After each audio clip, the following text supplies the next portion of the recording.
வணக்கம், என் பேர் லாவண்யா, பேய்க்குட்டு மூவியோட டைரக்டர்.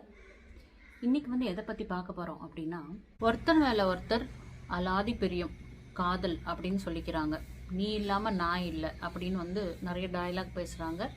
ஒருத்தருக்காக ஒருத்தர் கிஃப்ட் வாங்கி கொடுக்கறது, ஓகே, க்ரீட்டிங் கார்ட்ஸ் அனுப்புறது, அப்புறம் பார்த்தா பூவெல்லாம் வாங்கி கொடுக்கறது, அவங்களுக்கு பிடிச்ச ட்ரெஸ் இவங்க போடுறது, இவங்களுக்கு பிடிச்ச ட்ரெஸ் அவங்க போடுறது, ஓகே, அவங்களுக்கு பிடிச்ச மாதிரி மேக்கப் பண்ணிக்கிறது, அவங்களுக்கு பிடிச்ச மாதிரி ஹேர் கட்டிங் பண்ணிக்கிறது, அவங்களுக்கு பிடிச்ச மாதிரி தன்னை தானே எவ்வளோ வேணால் மாற்றிக்கிறது, ஓகே, அவங்களுக்கு எந்த பாட்டு பிடிக்குமோ அந்த பாட்டே மொபைலில் சேவ் பண்ணி வச்சுக்கிறது, ஓகே, அவங்களுக்கு என்ன பிடிக்குமோ அதுக்கு தகுந்த ஃபுட்டு ஏதாவது செஞ்சு கொண்டு போய் அவங்களுக்கு கொடுக்கறது. இதெல்லாம் பண்ணுறதெல்லாம் ஓகே தான். ஆனால் ஏதோ ஒரு பிரச்சனைன்னு வந்துடக்கூடாது. பிரச்சனையே இல்லைன்னாலும் சரி, பிரச்சனையை உருவாக்கி ஒருத்தர் சீண்டி விட்டு அதில் சுகம் காண்றது.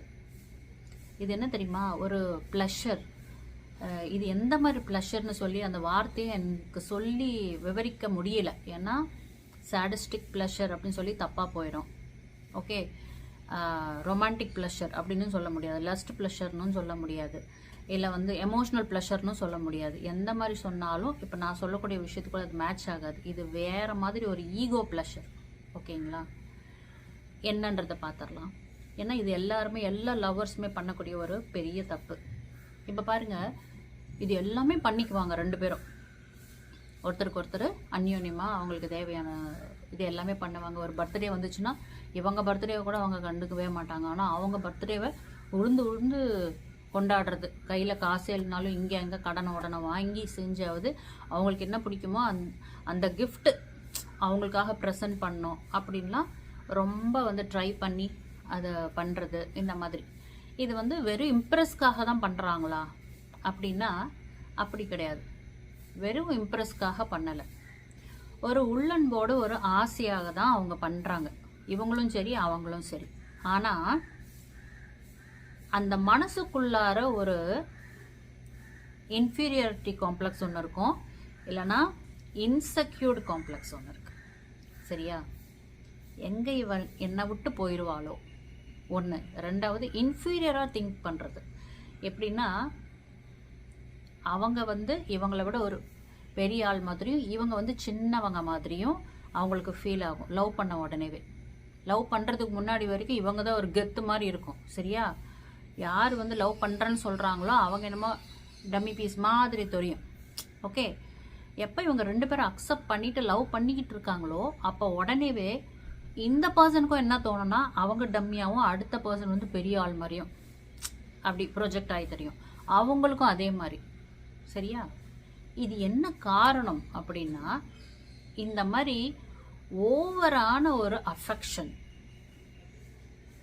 நம்ம அடுத்தவங்களுக்காக செய்யலாம், வேண்டான்னு சொல்லலை. ஆனால் எதுக்குமே ஒரு லிமிட் இருக்கு. இங்கே நம்ம என்ன தப்பு தெரியுமா பண்ணுறோம், நம்மளை விட அவங்க ரொம்ப இம்பார்ட்டண்ட் அப்படி நம்ம நினைக்கும் போது தான் நம்ம பர்த்டே கூட நம்மளுக்கு என்ன டேட் நம்மளுக்கு ஞாபகம் இருக்காது. ஆனால் அவங்க பர்த்டே டேட்டு பார்த்திங்கன்னா மைண்டுக்குள்ளே ஓடிக்கிட்டே இருக்கும்.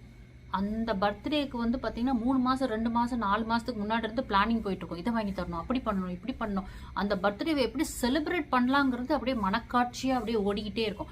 இந்த பீச்சுக்கெலாம் போகணும், இந்த மாதிரி மூவி தேட்டருக்கு போகணும், இந்த மாதிரி பர்த்டே செலிப்ரேஷன் பண்ணணும், இந்த மாதிரி ஒரு பார்ட்டி ஹால் இது பண்ணணும், அப்படி பண்ணணும், இப்படி பண்ணணும். ஸோ நம்ம என்ன பண்ணுறோம் அப்படின்னா, நீங்கள் அடுத்தவங்களுக்கு இம்பார்ட்டன்ஸ் கொடுங்க, வேண்டான்னு சொல்லலை. ஆனால் நம்மளை விட அடுத்தவங்க தான் இம்பார்ட்டன்ட் சொல்லி அந்த அளவுக்கு தூக்கி வச்சு அவங்களுக்கு இம்பார்ட்டன்ஸ் கொடுக்குறோம்ல, அதுதான் தப்பு. ஃபஸ்ட்டு நம்ம தான், அப்புறம்தான் அவங்க. அப்படின்ட்டு இருக்கும்போது என்ன ஆகும் அப்படின்னா, நம்மளுக்கு முன்னாடி சொன்னல, நான் இப்போ சின்னது மாதிரியும் அவங்க ரொம்ப பெருசாக இருக்கிற மாதிரியும், அவங்க தான் ஒரு பெரிய ஒரு ஸ்டார் மாதிரி, என்ன அந்த பேர் கேட்டாலே அப்படி பூரிக்கிறது. ஓகே, அந்த மாதிரி ஏதாவது ஒரு ட்ரெஸ், அவங்க போடுற மாதிரி ஒரு ட்ரெஸ்ஸோ, அவங்களோட பர்ஃப்யூமாக வேறு யாராவது யூஸ் பண்ணாங்கச்சா, என்னோட ஆள் மாதிரியே அந்த பொண்ணு ட்ரெஸ் போட்டிருக்கான்ல, என்னோட லவர் மாதிரியே இந்த பையன் இருக்கான்ல, அவனும் அதே மாதிரி ட்ரெஸ் போட்டிருக்கான், அதே மாதிரி ஷூ, அதே மாதிரி வளையல். ஸோ அதெல்லாம் கூட ரிலேஷன் பண்ணி ஒரு ஆனந்தப்பட்டுக்கிறது. ஒரு பாட்டு ஒன்று பாடிச்சு அவ கூட இருக்கும்போது எனக்கு நாங்கள் இந்த பாட்டு தான் கேட்டோம், நாங்கள் இந்த படத்துக்கு தான் போனோம், அந்த படம் ஏதாவது டிவியில் வந்துச்சுன்னா அவங்க 2 பேரும் சேர்ந்து தேட்டரில் போய் பார்த்துருப்பாங்கல்ல, அந்த அப்படியே நினைவுகள்லாம் அப்படியே ஓடுறது. Okay, this kind of. அப்போ என்ன ஆகும் அப்படின்னா, கொஞ்ச நாளைக்கு அப்புறம் என்ன ஆகும்னா, இப்போ நான் அந்த மாதிரி அவங்களுக்கு இம்பார்ட்டன்ஸ் கொடுத்தா என்னங்க இப்போ பிரச்சனை, இப்போ நான் லவ் பண்ணுற பொண்ணு தானே அப்படிம்பீங்க. அப்புறம் ஏங்க அடிச்சுக்கிறீங்க? ஏன் இங்கே வந்து கதை கதையாக எழுதி வைக்கிறீங்க ஒரு வீடியோவை பார்த்தா? ஆஃப்டர் சம் டைம் என்ன பண்ணுவீங்க அப்படின்னா, நான் சொன்னல முன்னாடியே ஒரு ப்ளஷரு, அதுக்கு என்ன பேர் வைக்கிறதுனே தெரியல அப்படின்னு. அது என்ன ப்ளஷர் அப்படின்னா, நம்மளுக்கு என்ன தோணுன்னா, நம்ம சின்னது மாதிரியும் அவங்க தான் பெருசு மாதிரியும் தோன்றதுனால தான் இவ்வளோ இம்பார்ட்டன்ஸ் கொடுக்குறது. ஆஃப்டர் சம் டைம் நம்மளுக்கு ஒரு டவுட் ஒரு மைண்டுக்குள்ளே நம்மள அறியல. ஏன்னா நம்ம இப்படி நம்மளை லோவாக திங்க் பண்ணிக்கிறோம், நம்மளுக்கு நம்ம இம்பார்ட்டன்ஸ் கொடுத்துக்கல. அப்போ என்ன ஆகும் அப்படின்னா, நம்மளுக்குள்ள ஸ்லைட்டாக தோணும், ஏன் அளவுக்கு அவன் என்னை லவ் பண்ணலையோ, ஏன் அளவுக்கு அவள் என்னை லவ் பண்ணலையோ. எனக்கு தெரியும் அவள் என்னை தவிர வேறு யாரும் லவ் பண்ண மாட்டா, ஆனால் நான் எவ்வளோ லவ் பண்ணுறேன்னு அந்த அளவுக்கு அவள் லவ் பண்ணுறாளோ இல்லையோ தெரியலையே, சரி இதை நம்ம வந்து செக் பண்ணி பார்த்துடலாம் அப்படின்னு ஒரு மைண்டு உள்ளுக்குள்ளே இருந்து ஸ்டார்ட் ஆகும். அதுதான் ட்ரிகர் பாயிண்ட். ஃபஸ்ட்டு நம்ம இம்பார்ட்டன்ஸு நம்மளை கழிச்சிட்டு அவங்கள தான் இம்பார்ட்டன்ஸ் கொடுத்த இடத்துலையே ஃபஸ்ட்டு மிஸ்டேக்கு. அப்புறம் இது வந்து ஒரு சோதிக்கும் மனப்பான்மை உள்ளுக்குள்ளார வரும். இது 2வது பாயிண்ட். அப்போ இந்த பாயிண்ட் வரும்போது தான் பிரச்சனைகள் லவர்ஸ்குள்ளே ஸ்டார்ட் ஆகுது. எப்படின்னா, வேணும்னே சின்ன சின்ன பிரச்சனைகள் பண்ணி, ஓகே, அதுக்கு அவங்க எப்படி ரியாக்ஷன் பண்ணுறாங்கங்கிறத பார்த்து சந்தோஷப்படுவாங்க. நல்ல லவ்வர்ஸ் மாதிரி தான் பழகிட்டு இருப்பாங்க. திடீர்னு பார்த்தா நீ எனக்கு அண்ணா மாதிரி அப்படிம்பாங்க. ஓகே, உடனே அவன் அப்படி ஷாக் ஆகி இவளுக்கு வந்து அவங்க வந்து ஃபுல்லாக லவ் தான் பண்ணுறாங்களா இல்லையாங்கிறது கரெக்டாக இன்னும் முழுமையாக வந்து சொல்லாத ஒரு ஸ்டேஜாக இருந்ததுன்னா அப்படி சீண்டி பார்க்க, நீ எனக்கு அண்ணா மாதிரி அப்படி சொன்னால் அவன் என்ன சொல்கிறான்னு பார்க்கலாம். அண்ணாலாம் கிடையாது, என்ன நீ அப்படி சொல்கிற அப்படின்னா அவன் லவ் பண்ணுறான்னு அர்த்தம். போட்டு வாங்கிறது. அந்த லவ் இருக்கா இல்லையாங்கிறத இவங்க வந்து டிக்ளேர் பண்ணி சொல்லிக்காமலே இத்தனை தூரம் 2 பேரும் ட்ராவல் ஆகி வந்துட வேண்டியது. அதுக்கப்புறம் அது இருக்கான்னு டெஸ்ட் பண்ணுறதுக்கு, இல்லை லவ் இருக்குன்னு சொன்னதுக்கு அப்புறமேட்டுக்கும் இந்த மாதிரிலாம் டெஸ்ட்லாம் பண்ணுவாங்க. இது மாதிரிலாம் நிறையா போயிட்டுருக்கோம். ஓகே, சில பேர் என்ன பண்ணுவாங்க அப்படின்னா, ஃபோன் பண்ணிக்கிட்டே இருக்கிறது, அப்புறம் சட்டுன்னு பண்ணாம விட்டுறது. அப்போ பண்ணாமல் விடும்போது அவங்க வந்து தவிக்கிறாங்களான்னு பார்க்கறது. அவங்க தவிச்சாங்க அப்படின்னா அவங்களுக்கு இவங்க மேலே லவ் இருக்குன்னு அர்த்தம். அப்படி அவங்களோட பாஷையில், நான் சொல்லலை, அவங்களோட ஒரு இன்டர்பிரிட்டேஷன். ஓகே, அதே மாதிரி 10 நாள் தவிக்க விட்டுட்டான், என்கிட்ட வந்து பேசவே இல்லை அப்படின்ட்டு அவன் வந்து பேசுவான்ல. அப்போ பேசும்போது இந்த பொண்ணு வந்து சரியாக மூச்சு கொடுக்காம பேசுறது செய்யறது. அவன் 4 வார்த்தை பேசுனா இவன் அப்படின்னு பேசுறது. லவ்ங்கிறது என்ன தெரியுமா, ஒருத்தர் வந்து அவங்க போக்கில் ஃப்ரீயாக வாழ விட்டு அவங்க கூட சந்தோஷமாக இருக்கிறது தான் லவ். இங்கே எல்லாமே உல்ட்டாவாக தான் பண்ணுறாங்க. என்ன சொல்கிறது, லவ் பண்ணுறேன்னு சொல்லி ஆரம்பித்து இந்த மாதிரிலாம் உள்ளார வந்து கடைசியில் வந்து இந்த மாதிரி சின்ன சின்ன டார்ச்சர் அவங்களுக்கு அவங்களே போட்டுக்கிறாங்க. ப்ரிக் பண்ணி பார்த்துக்கிறது, ப்ளஷர் எடுத்துக்கிறது, அப்புறம் வந்து பார்த்தீங்கன்னா கண்ட்ரோல் பண்ணுறது. இப்போ நான் புரியுதுங்களா, டெய்லி கிடச்சிதான் ஆகணும்னு என்ன ஒரு கட்டாயம் இருக்குது. நீ என்கிட்ட 1 மணி நேரம் டெய்லி பேசிதான் ஆகணும்னு அந்த லவ்னு பண்ண உடனேவே அந்த மாதிரி ஒரு கட்டாயம் போடுறது, ஒரு ஃபோர்ஸ் போடுறது, ஒரு ரூல் போடுறது. ஓகே, எப்போ ஒரு ரூல் போட்டு அந்த ஒரு பாண்டேஜை நம்ம எடுத்துகிட்டு போகிறோமோ அது சுவைக்காது. ஒரு அன்பு, பாசம், காதல் எதுவாக இருக்கட்டும் ஃப்ரீயாக விட்டுறணும். உனக்கு என்ன பிடிக்குதா, ஓகே, பிடிக்கலையா, ஓகே, பேசணும்னு நினைக்கிறியா பேசு, பேச வேண்டாம்னு நினைக்கிறியா, ஓகே, ஃப்ரீயாக விட்டு பாருங்க. உங்களை வேற யாராவது கொத்திட்டு போயிட போகிறாங்கன்னு உங்கள் பின்னாடியே அலைவாங்க. இவங்க இத்தனை நாள் வாழ்ந்திருப்பாங்க, இவங்க எப்படி இருக்காங்கன்னு பார்த்து தான் அந்த பையனும் பொண்ணும் இவங்க வந்து லவ் பண்ண ஆரம்பிச்சிருக்காங்க. ஆனால் லவ் பண்ண உடனேவே அவங்கள ஃபுல்லாக சேஞ்ச் பண்ணுறது, மோல்டு பண்ணுறது தனக்கு தகுந்த மாதிரி. நீ இனிமே இந்த ட்ரெஸ்ஸு போடக்கூடாது, நீ இனிமே இந்த மாதிரி கோயிலுக்கு போகக்கூடாது, நீ இனிமே என்ன FB இன்ஸ்டாகிராம், இந்த மாதிரி யூடியூப் இதெல்லாம் வீடியோஸ் பார்க்கக்கூடாது. நீ இனிமே என்கிட்ட மட்டும்தான் பேசணும். ஓகே? உன் கூட யாரும் ஃப்ரெண்ட்ஸ் பேசக்கூடாது. உன்னை யாரும் ஃபாலோ பண்ணக்கூடாது. அதாவது இன்ஸ்டாகிராமில் அது மாதிரி சொல்கிறேன். ஃபாலோனா நடந்து போகிற பின்னாடி வராங்க, அப்படி இல்லை. இன்ஸ்டாகிராமு, யூடியூப் அந்த மாதிரி இதில் நீ வந்து யூஸ் பண்ணாத 4 பேர் உன்னை ஃபாலோ பண்ணுவாங்க. அந்த மாதிரி. ஓகே? நீ இப்படி இருக்கணும், இப்படி இருக்கக்கூடாது. எல்லாத்தையுமே அப்படியே மாற்றுவாங்க. நீ வந்து வெயிட் இப்போ வந்து ஜாஸ்தியாக இருக்க, இன்னும் 10 கிலோ நீ குறைக்கணும். நீ இந்த மாதிரிலாம் நீ பேசிக்கிட்டு இருக்க, இந்த மாதிரிலாம் பண்ணிட்டு இருக்க, இதெல்லாம் உன்னோட கேரக்டரிஸ்டிக்ஸு. இந்த கேரக்டர் எனக்கு பிடிக்காது, நீ இப்படி பேசினா பிடிக்காது, நீ அப்படி பேசினா பிடிக்காது, நீ இப்படி நின்னா பிடிக்காது, நீ அப்படி உக்காந்தா பிடிக்காது, எல்லாத்தையும் மாற்று. ஆமாம், ஒரு பொண்ணோ பையனோ அவங்க எப்படி இருக்காங்களோ அதை பார்த்து பிடிச்சி போய் தான் நீங்கள் வந்து கல்யாணம் லவ் பண்ணுறீங்க.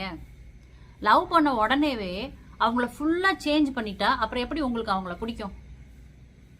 நீங்கள் எப்போ வந்து இந்த மாதிரி கட்டாயம் போட்டு அவங்கள வந்து சேஞ்ச் பண்ணணும்னு நீங்கள் நினைக்கும் போது உங்கள் மேலே இருக்கிற அன்பில் அவங்க வேணால் கொஞ்சம் சேஞ்ச் ஆகலாம். யாராலையும் அப்படி சட்டுப்புட்டுலாம் சேஞ்ச் ஆக முடியாது. சரிங்களா? எல்லாமே சப்கான்ஷியஸ் வழியாக தான் நம்ம வந்து வாழ்ந்துக்கிட்டு இருக்கோம். சட்டுப்பட்டு நீ இத்தனை நாள் எப்படி இருந்தே அத்தனைலாம் எல்லாத்தையும் விட்டு நீ இப்படி மாறணும், நீ இதை சாப்பிடணும், இதை சாப்பிடக்கூடாது, இந்த மாதிரி சாரியை கட்டணும், அந்த மாதிரி நீ ஜீன்ஸை போடணும், எல்லாத்தையுமே மாற்ற வேண்டியது. இந்த மாதிரி ஹேர் கட் போடக்கூடாது, அதை பண்ணாத, இதை பண்ணாத, இப்படி பேசாத, அப்படி சிரிக்காது, இப்படி உக்காராத, எல்லாத்தையும் கொண்டு வந்து கண்ட்ரோல் பண்ணும்போது அவங்க உங்கள் மேலே இருக்கிற ஒரு அன்பில் ஸ்டார்டிங்கில் அவங்க சரின்ட்டு அவங்க அதை பண்ணுறதுக்கு முயற்சி பண்ணுவாங்க. அப்புறம் கொஞ்ச நாள் கழிச்சு என்னென்னா அது அவங்களுக்கு அப்படியே சஃபகேஷனாக இருக்கும், மூச்சு அடைக்கிற மாதிரி இருக்கும், அழுத்தமாக இருக்கும். கடைசியில் பார்த்தீங்கன்னா அவங்களோட உண்மையான அந்த நேச்சரே செத்து போயிடும் அவங்களுக்குள்ளார. அவங்க ஏதோ ஒரு போலியான ஒரு வாழ்க்கையை வாழ்கிற மாதிரியும், போலியாக தன்னைத்தானே மாற்றிக்கிட்ட மாதிரியும், அவங்களுக்கு பிடிக்காத ஒரு நிலையில் அவங்க தன்னைத்தானே மாற்றிக்கிட்ட மாதிரியும், ஓகே, அவங்க ஏண்டா வாழ்கிறன்ற மாதிரி ஒரு சுச்சுவேஷனில் அவங்க தள்ளப்பட்டுருவாங்க. ஆக்சுவலாக இது மாதிரி ஏன் பண்ணுறாங்கன்றத சொல்கிறேன். இது மாதிரி எல்லா இடத்துலையும் கட் பண்ணி வச்சாதான் நீங்கள் அவனே சிவன் அப்படின்னு அவன் பின்னாடியே உட்காந்துக்கிட்டு இருப்பீங்க. நீங்களும் சரி அவன் மேலே மட்டும்தானே அன்பாக இருக்க சொல்கிறான், சரி அவன் சொல்கிறத நம்ம செய்வோம் அப்படின்னு நீங்கள் இருப்பீங்க, ஒரு பொண்ணோ பையனோ. ஓகே? ஆனால் யார் அப்படி சொல்கிறாங்களோ அவங்களே உங்களுக்கு தெரியாமல் இன்னும் 10 பேர்த்து கூட அவங்க கனெக்ஷனில் பேசிக்கிட்டு இருப்பாங்க. அது உங்களுக்கு தெரியாது. லாஜிக் என்னென்னா, ஒழுக்கமாக இருக்கவங்க அடுத்தவங்களும் ஒழுக்கமாக தான் இருக்காங்க அப்படின்னு நம்புவாங்க, அவங்கள ஃப்ரீயாக விடுவாங்க. ஒழுக்கம் இல்லாதவங்க அடுத்தவங்களும் அப்படி தான் இருப்பாங்களோ, நம்மள மாதிரி தான் இருப்பாங்களோ அப்படின்னு நினைக்கிறதுனால அவங்க அடுத்தவங்கள கண்ட்ரோல் பண்ணி தான் வசப்படுத்துறதுக்கு அவங்க ட்ரை பண்ணுறாங்க. அதே மாதிரி தான் பொண்ணுங்களுக்கும் சொல்கிறேன், அதே மாதிரி தான் பசங்களுக்கும் சொல்கிறேன். அவளே கெதின்னு இருக்கணுன்றதுனால தான் இதை பண்ணாத அதை பண்ணாதன்னு உங்களை கண்ட்ரோல் பண்ணுறது. அதோட காரணம் நோக்கம் அதுதான். இல்லைன்னா நீ இன்ஸ்டாகிராமில் போனால் இன்னும் 4 பசங்க வந்து ஃபாலோ பண்ணுவாங்க, 4 பொண்ணுங்க ஃபாலோ பண்ணுவாங்க. என்ன ஓட்டின்னு நீ அங்கே ஓடிட்டினா உனக்கு வேறு எந்த என்டர்டெயின்மெண்ட்டுமே இருக்கக்கூடாதுன்னு ஒருத்தன் சொல்கிறான் அப்படின்னா அவனோட என்டர்டெயின்மெண்ட்டு, அவன் உலகம், நீ பேசுறது, சிரிக்கிறது, சிந்திக்கிறது, பார்க்கறது எல்லாமே அவன் மட்டும்தான் இருக்கணும்னு அவன் வந்து கண்ட்ரோல் பண்ணுறான். அப்படி எப்படி இருக்க முடியும்? அப்படி இருந்தால் அது வந்து ஒரு நடைப்பணமாக இருக்கக்கூடிய ஒரு நிலைக்கு போயிடும் மைண்டு எப்போவுமே பாருங்கள் மொனோட்டனஸாக நம்மளால் படிச்சுக்கிட்டே இருக்க முடியாது, பாடிக்கிட்டே இருக்க முடியாது. சரி விடுங்க, இதெல்லாம் ஒரு ஒர்க்கு, விட்டுருங்க. டிவி காலையிலேருந்து நைட்டு வரைக்கும், ஓகே, சாப்பிடாம, எழுந்து பாத்ரூம் போகாமல், தண்ணி குடிக்காமல், ஓகே, எந்த இதுவும் பண்ணாமல், கண்ணு கொட்டாமல் அந்த டிவியை மட்டுமே 24 ஹவர்ஸ் உங்களால் பார்த்துட்டு இருக்க முடியுமா? தூங்கவும் கூடாது. முடியுமா? பாசிபிளா? டிவி மட்டுமே பார்க்கணும், நடுவில் எந்த ஆக்டிவிட்டியுமே கிடையாது.